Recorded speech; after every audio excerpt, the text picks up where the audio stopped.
Olá para você que escolheu meu curso, desde já eu agradeço. Meu nome é Simone Coutinho Sabino, eu sou psicóloga há 35 anos, com um histórico de atendimento clínico em consultório, predominantemente, embora paralelo à atividade de consultório, eu sempre fiz muitas outras coisas. E a minha formação eu vou deixar aí para que vocês possam entender quem eu sou, acho isso muito importante. Na verdade, quando a gente começa um relacionamento, ainda que seja por aqui, aparentemente é algo super impessoal, eu não consigo ver dessa forma. Eu acho que vocês estando comigo algumas vezes, ouvindo aquilo que eu tenho para dizer, se vocês verem sentido no que eu estou colocando, se eu conseguir colocar vocês para pensarem, refletirem, a gente estabeleceu uma forma de vínculo. Um vínculo muito novo, né? Quando a gente pensa que agora a gente está estabelecendo toda uma relação com um monte de gente que a gente nem sabe quem é que está nos olhando. E é um vínculo que a gente pode estar cuidando ou colocando um olhar sobre ele, baseado até em algo que uma vez eu ouvi o Paulo Freire dizer, que o Paulo Freire falou isso já bem no finzinho da vida dele, quando a tecnologia estava começando a acontecer nesse avanço dessa tecnologia, mas estava bem no início. E ele fala uma frase muito importante, eu repito muitas vezes. A tecnologia ela pode ser divina ou ela pode ser diabólica. Então, essa forma que eu estou estabelecendo com vocês via tecnologia, eu pretendo que ela seja algo rico, interessante, que faça o bem, que traga alguma coisa de bom para a tua vida, para o teu ser, para o teu eu. E é isso que a gente vai tentar fazer nas próximas vezes que a gente se encontrar por aqui. Antes da pandemia, né, essa relação via tecnologia, ela já vinha sendo muito assim mesmo, divinizada ou diabolizada.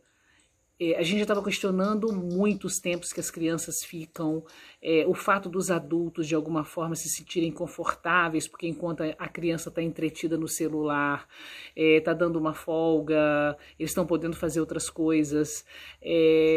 A tecnologia começou a servir de espelho para as pessoas, né, que talvez não conseguindo se olhar, passaram a se ver a partir da própria imagem, né, projetada através de uma foto ou através de um vídeo.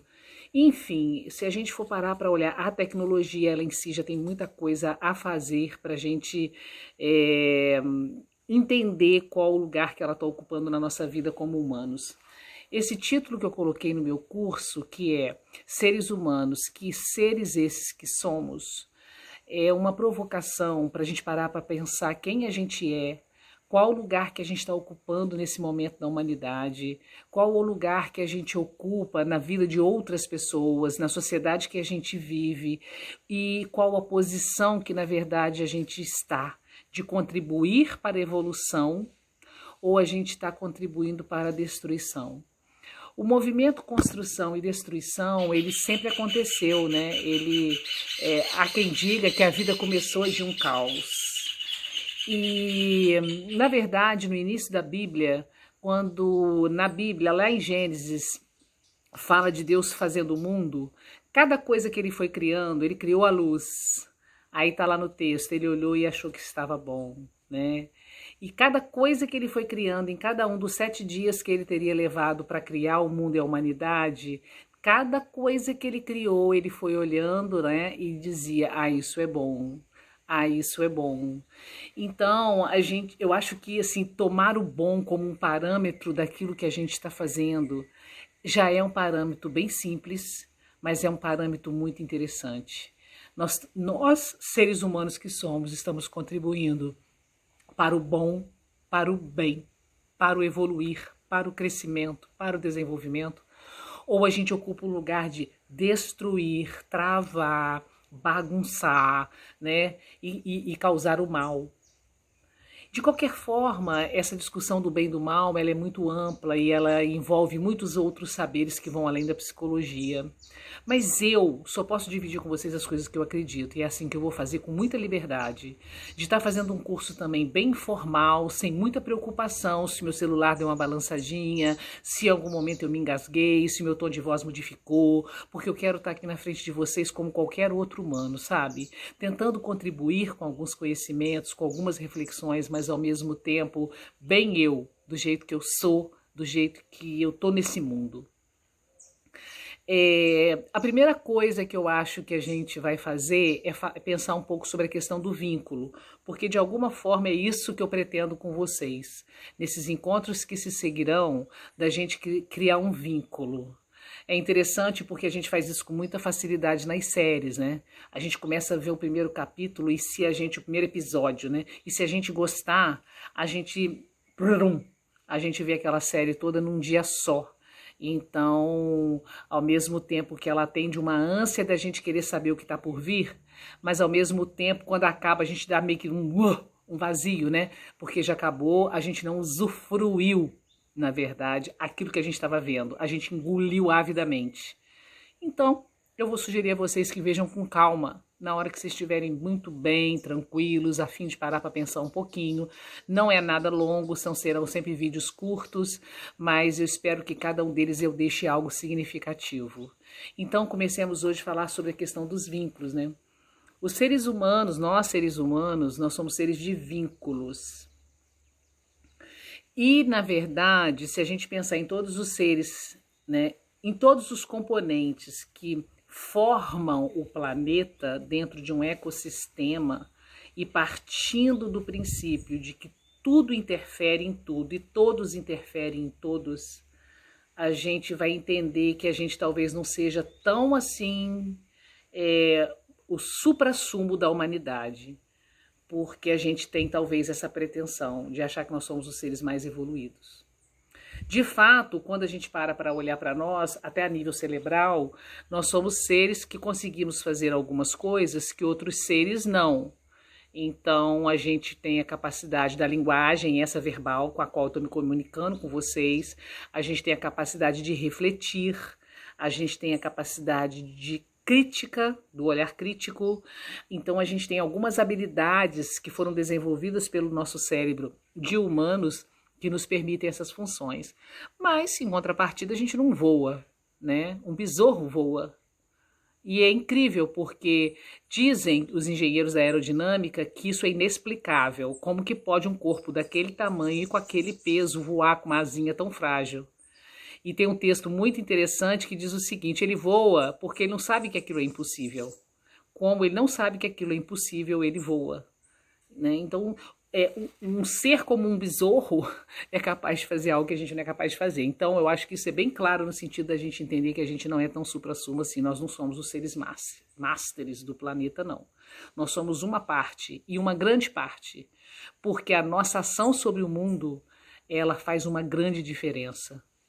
Se é pelo caminho do bem e do bom, se é pelo caminho do mal e do destrutivo. Né? E aí, vamos começar pensando quando a gente nasce. A gente é um ser de vínculo de maneira tal que a gente não sobrevive se alguém não cuidar da gente no início. A gente depende 100% de ser cuidado. Se pegar um bebê pequeno, ainda que seja uma criança bem pequena, e soltar ela no meio de uma floresta e ninguém chegar, e ninguém atender, e ninguém vir salvar, ela vai sucumbir, vai morrer.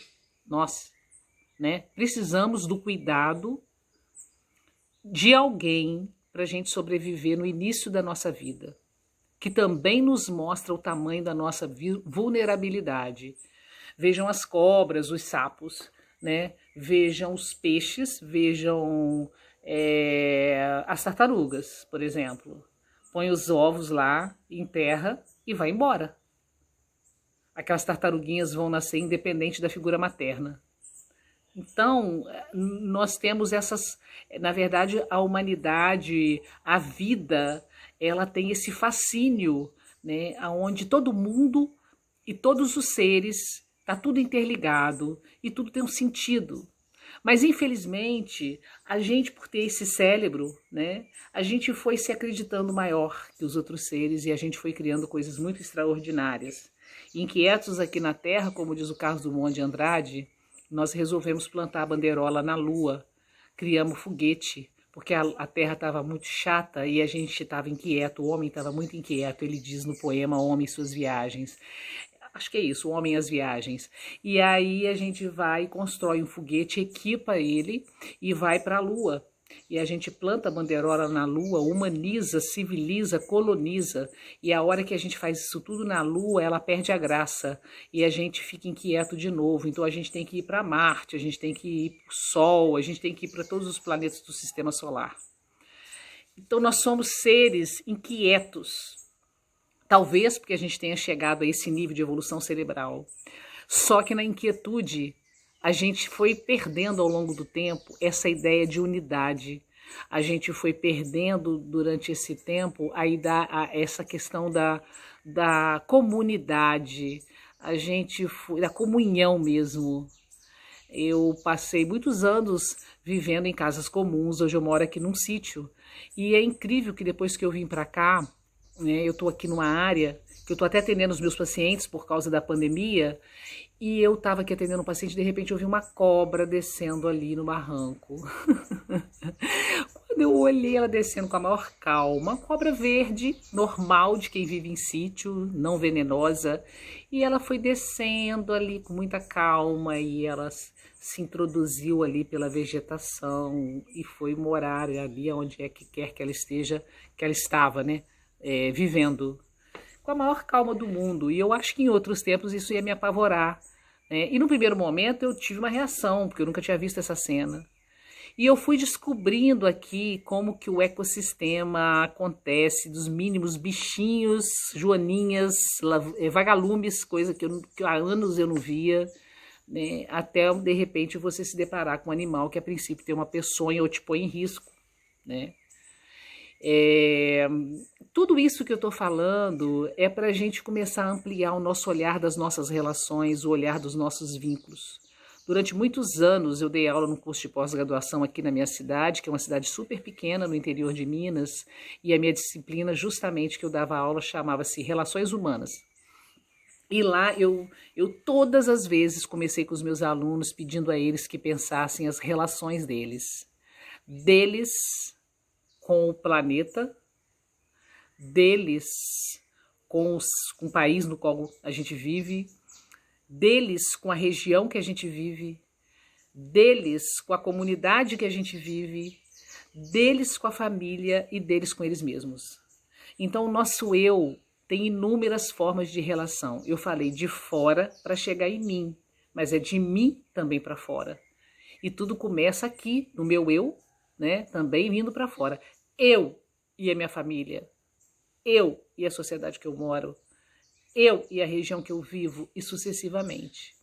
Se a gente parar para pensar o que é o viver é esse movimento de fora para dentro e de dentro para fora. É assim que o mar faz, é assim que o coração faz, é assim que o pulmão faz. É expandindo e contraindo, expandindo e contraindo. Então, quando a gente se pensa como seres de